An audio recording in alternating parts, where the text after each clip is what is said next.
هذه القصيدة للإعلامي المتألق الشاب أبو محمد سالم يسهل المهري من كلمات الشاعر أبو سلطان صبري الخولاني.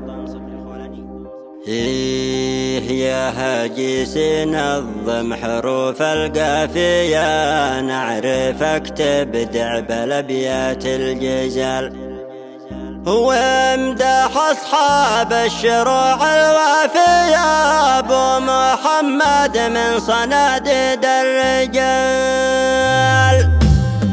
يا هاجس نظم حروف القافية، نعرف اكتب دعب الأبيات الجزال، وامدح أصحاب الشروع الوافية، أبو محمد من صناديد الرجال، أحفاد جساس الركون القاسية، الشامخة وقت المواقف كالجبال، جسهول وانعم يا قبايل عاصية، ما تنحن للخصم في وقت القتال.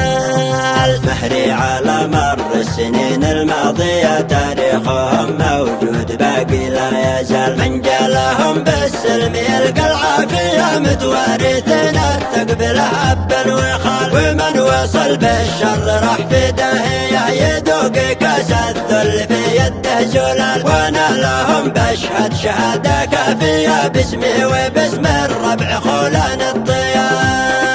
يا هاجس نظم حروف القافية، نعرف اكتب دعب الأبيات الجزال، وامدح أصحاب الشروع الوافية، أبو محمد من صناديد الرجال، أحفاد جساس الركون القاسية، الشامخة وقت المواقف كالجبال، جسهول وانعم يا قبايل عاصية، ما تنحن للخصم في وقت القتال.